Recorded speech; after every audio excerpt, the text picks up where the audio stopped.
The Louvre isn't just a museum, it's a fortress. 9 million visitors every year, hundreds of security cameras, armed guards, motion detectors, reinforced glass cases, security protocols developed over centuries. The French crown jewels sit in the Galerie d'Apollon Gallery, one of the most ornate rooms in the entire museum. Gold-covered walls, painted ceilings, and display cases that cost hundreds of thousands of euros each, designed specifically to be impenetrable. Inside those cases, tiaras containing thousands of diamonds, emerald necklaces given by Napoleon Bonaparte to his wives, sapphire earrings worn by French queens, 200 years of royal history behind bulletproof glass. The security system protecting these jewels was state-of-the-art, or so everyone thought. But here's what nobody at the Louvre wanted to admit: the museum had a blind spot. For months, the staff had been complaining. Not enough security guards, too many tourists, cameras that didn't cover every angle, budget cuts that left gaps in the system. In the summer of 2025, workers even went on strike. Their message was clear: the Louvre is vulnerable. Nobody listened. The museum director, Laurence Descartes, had requested a security audit. Police came, inspected, made recommendations. But implementing those changes takes time, money, bureaucracy. The thieves didn't wait for bureaucracy. They found the blind spot, they studied it, they planned around it. And on October 19, 2025, they exploited it perfectly. Faces completely hidden. One carries an angle grinder, the other has a walkie-talkie. The hydraulic lift extends upward, 42 meters per minute, quiet as a whisper. Below, their two partners wait on motorcycles, Yamaha T-Max scooters, 560cc engines, fast enough to outrun anything in Paris traffic. The angle grinder roars to life. Security guards inside the museum hear the sound. It's loud, aggressive, wrong, but they're too late. The window shatters. Glass explodes inward. Instead, they target the Napoleonic collection. The jewelry sets, the pieces that can be broken down, separated, sold in parts. The angle grinder cuts through the reinforced glass like butter. Sparks fly. The noise is deafening. First case opens. They grab a tiara containing 212 pearls and nearly 2,000 diamonds, a sapphire and diamond necklace, matching earrings, additional pieces from Queen Marie Amélie's collection. Total time inside the museum, 4 minutes. Security guards are running now, shouting, but the thieves are already moving back to the window, back to the platform, back down.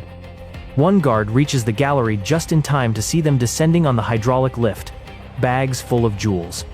He watches them drop to street level, watches them try to set the lift on fire to destroy evidence. A museum staffer rushes out and stops the fire before it catches. The thieves don't care.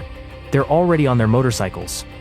They speed off along the Seine River, weaving through Sunday morning traffic, past joggers, past tourists, past people who have no idea they just witnessed history. Total time from parking the truck to disappearing, 7 minutes. As the thieves race away, something falls. It hits the pavement with a metallic crash.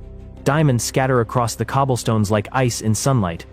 The crown of Empress Eugénie, over 1,000 diamonds, commissioned by Napoleon III in 1853 for his marriage. Inside the Louvre, guards are scrambling. The museum director arrives within minutes. Culture Minister Rachida Dati is on her way. President Emmanuel Macron will make a statement before the day ends. The crime scene investigation begins immediately.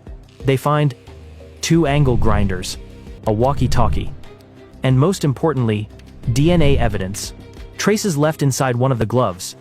But the thieves? Gone. The 8 stolen pieces? Vanished into Paris's criminal underground. Value? 88 million euros officially. Priceless in terms of French history. Within hours, France mobilizes the largest art theft investigation in decades. Over 100 investigators assigned to the case. The Brigade for the Repression of Banditry, Paris's elite anti-gang unit, leads the hunt. Interpol issues red notices. Every pawnshop, every known fence, every criminal contact gets a visit. The investigators work backward through the evidence. The DNA from the helmet provides a breakthrough. It matches someone in the database, a French national from Saint-Denis, a suburb north of Paris, known to police for previous burglary cases. Phone surveillance begins. Physical surveillance follows. The net starts closing. Meanwhile, the thieves face a problem they probably didn't anticipate. These jewels are too famous. You can't just walk into a pawn shop with Napoleon's emerald necklace. You can't sell a tiara containing 2,000 diamonds on the black market without every police force in Europe hearing about it. The smart move: break everything down. Remove the diamonds one by one. Melt the gold settings. Destroy 2 centuries of history to create anonymous gems that can be sold individually. That's exactly what investigators fear most. 8 days pass. The investigation grinds forward. Then, on October 26th, they get the call they've been waiting for. October 26th, 2025. Charles de Gaulle Airport, 10 p.m. A man approaches the Air Algeria check-in counter. French passport. One-way ticket to Algiers. He's traveling light, just a carry-on bag. He doesn't notice the plainclothes officers watching him from across the terminal. The surveillance worked. The DNA match led to phone tracking.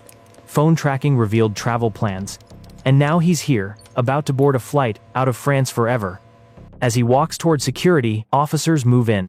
He freezes, doesn't run, doesn't resist, just stands there as handcuffs click around his wrists. The first arrest. 2 hours later, Saint-Denis. Another team of officers surrounds a second suspect. This one was preparing to travel to Mali, in West Africa. Same story. Same ending. Arrested. Both men, French nationals. Both with dual citizenship, one France-Mali, one France-Algeria. Both in their 30s. Both already known to police for previous thefts. Both believed to have played active roles in the 7-minute heist that humiliated France. The interrogations begin immediately. French law allows 96 hours of questioning before charges must be filed. Do they have the jewels? Were they already sold? Broken down? Hidden?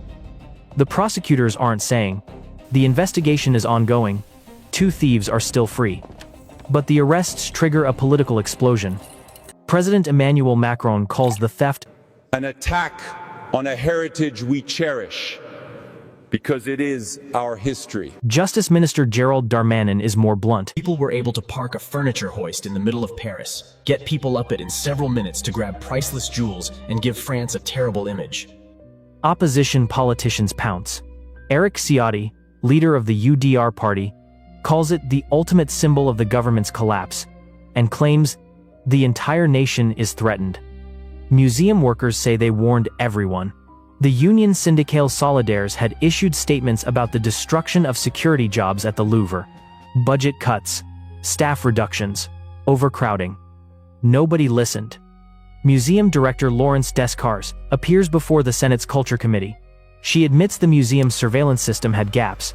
Parts of the building weren't adequately covered by external cameras. She offered her resignation the day of the robbery. It was declined. Now she sits before lawmakers, explaining how 4 men in construction vests defeated centuries of security protocols in 7 minutes. This tragedy deeply shocked museum staff, fellow citizens, and admirers of the Louvre around the world. Question hanging in the air is simple. How did this happen? The answer is equally simple. Everyone saw it coming, and nobody did enough to stop it. As of today, 8 pieces of French history remain missing.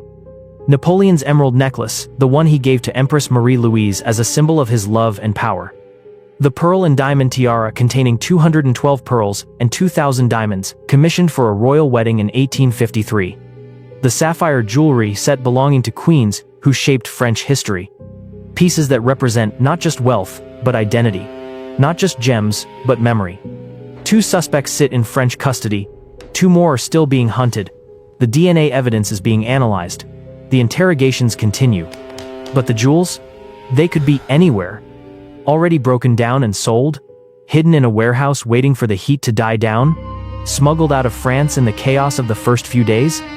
Nobody knows. What we do know is this. 4 men prove that even the most famous museum in the world is vulnerable. That centuries of security measures mean nothing against good planning and bold execution. That 7 minutes is enough time to rewrite history.